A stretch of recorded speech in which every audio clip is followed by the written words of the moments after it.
Hello and welcome, I'm Kira Scribner, and today I'm going to be talking about my favorite science fiction books of 2019. I'm excited because 2018 was the first year I fell completely in love with science fiction as a genre, so 2019 was the first year I got to explore and have a lot of fun with it.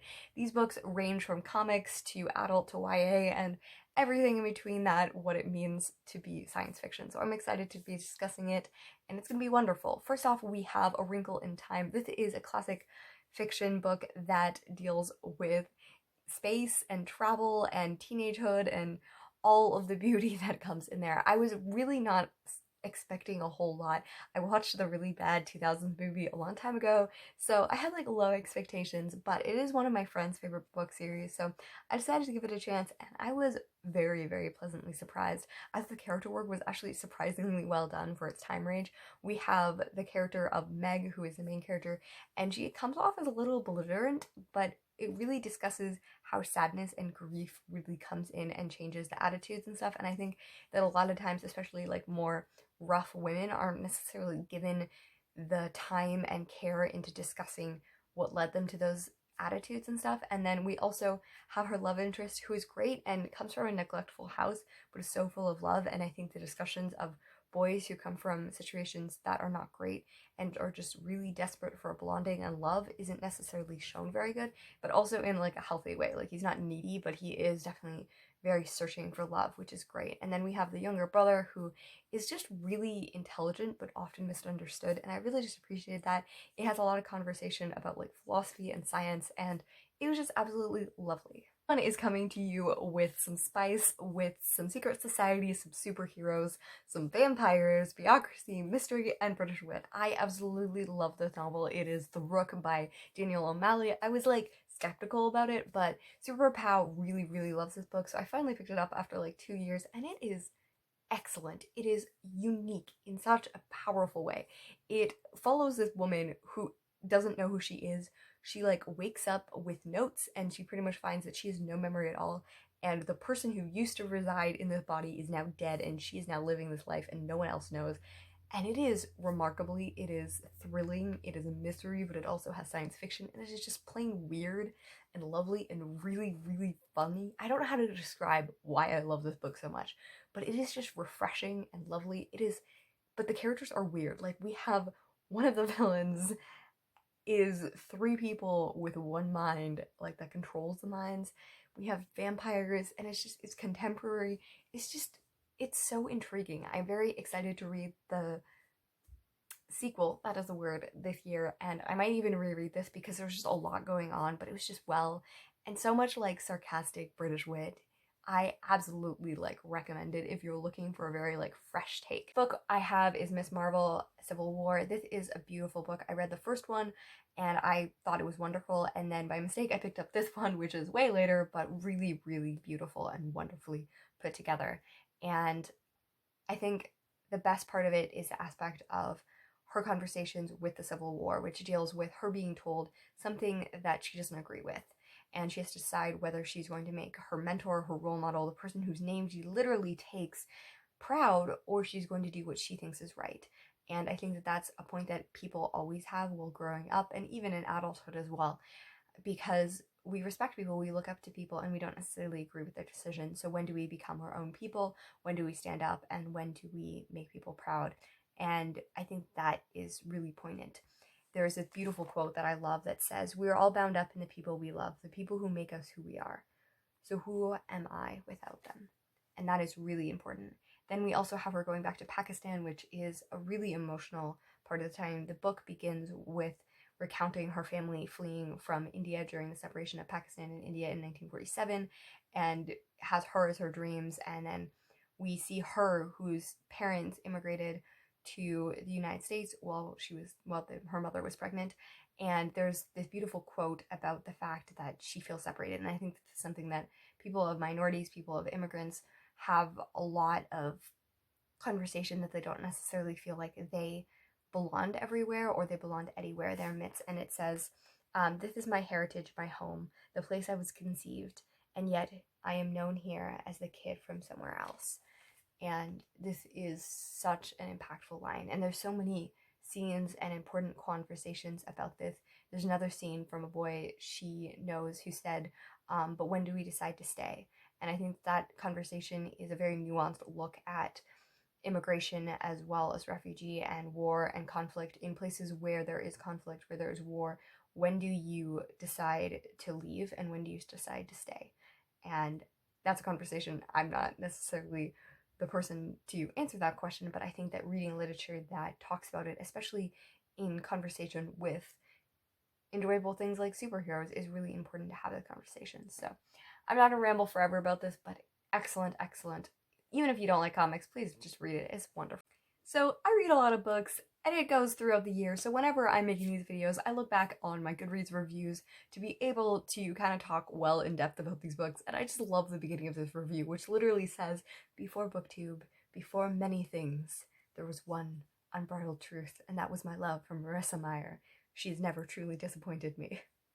And I thought that was a funny thing. I do really, really love Marissa Meyer, and I really love her writing, the way that she writes well. The book I'm talking about is Arch Enemies by Marissa Meyer, her release in the end of 2018, and I really appreciated this book. I love the fact that we look at Nova and we look at Adrian, who come from really different points of views that are also really well thought out and justified and also have faults as well. And I was never really sure how the book was going to end because I thought that it was so well developed, and this book I think does a really good job of growing into the characters, growing into the world, growing into why they believe what they do. And I think that the secondary characters in the series is just extraordinary. I ended up reading Supernova and I didn't appreciate it because I thought that a lot of the world building and everything was, and the morality and the questions was too simplified.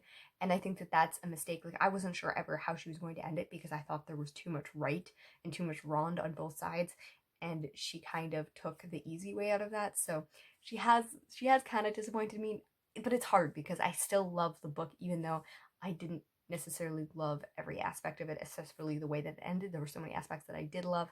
Anyways, Arch Enemies, definitely one of my highlights of this year, even though Supernova, though I loved it, had the major issue that I didn't love how she finished it. Which, I don't know. I don't know how you can love a book and also have the problematics of it. We'll discuss that for another time.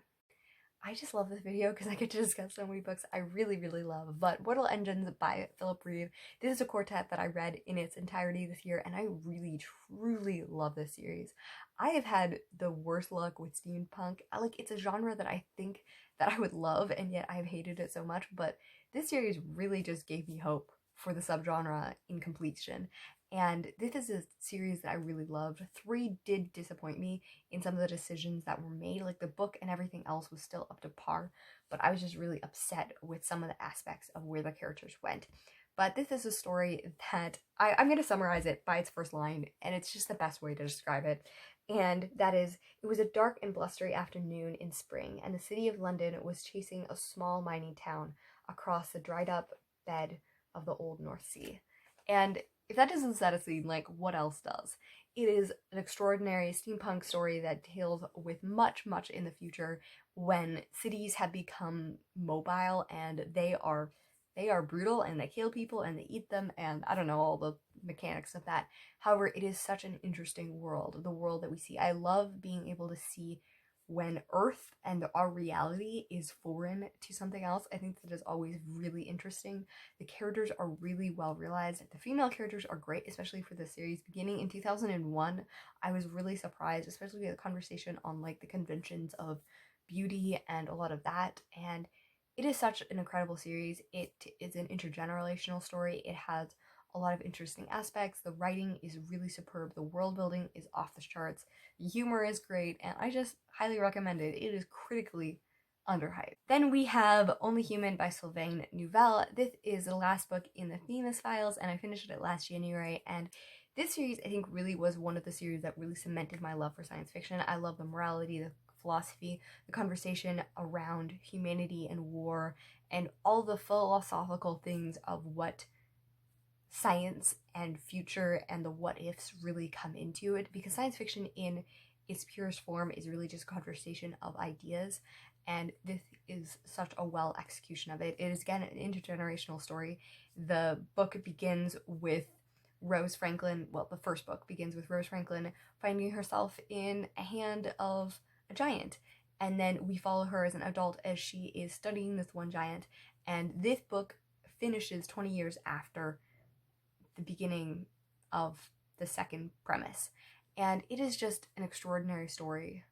So lovely, so well executed, and made me cry, made me think, and just excellent. If you want to think a lot about the world, read this whole series. It will make you think. Middle Game by Seanan McGuire. The more I read Seanan McGuire, the more I realize how much I friggin' love her writing. It is beautifully knit together and yet so snarky and humorous as well, and so beautifully masterpieces. That's not a word, but we are gonna go with it anyways. I love the fact that she begins when the characters are really young. It's omniscient, it's third person, we're shifting, and we get to see little different parts of their lives as they grow up. This is the same in her Wayward Children series. I don't even know about the rest of her series, but this is a part of that I love so much about it.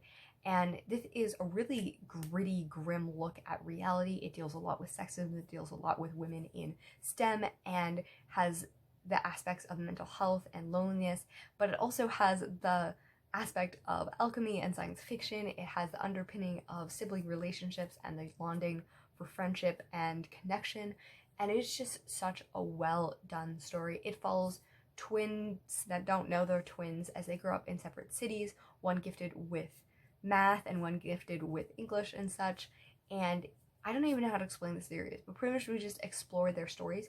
It deals with a lot, kind of almost how a lot of people, I guess, market Ninth House, but for me a little bit more interesting, although I haven't quite finished Ninth House, so my thoughts might change. However, it's just like this grim look with aspects of science fiction and different things intertwined as we grow up and see them deal with their lives.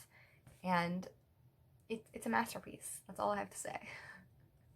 This book took me so long to read because I kept on having to stop to underline like 3 things per page. It is so beautifully written. Vicious by V.E. Schwab, and I adore it so much. It deals with 2 friends who are best friends in college, and then 10 years later when one of them is getting out of prison and may or may not be, the happiest at his former friend. These 2 college people are medical majors, science majors, anyways. They're in the medical field, and they endeavor to discover if people with extraordinary gifts are real, people with superpowers, and how do you make people with superpowers. It's a dark book. I love, again, third person, shifting, omniscient. We get to see lots of point of views, and I really, truly love it. It is remarkably written, well executed, and just gripping. The discussions of morality, the philosophy in it, what makes a hero, what makes a villain. Excellent. Read it, enjoy it, have your life enriched. That's my thoughts. Those are my books for 2019 that are science fiction that I absolutely loved, that I'll be thinking about for years to come, that I think you should read, and all of that jazz. Happy reading and writing. I hope to see you again soon. Feel free to like, comment, and subscribe because those things make me really happy. And I will see you next time.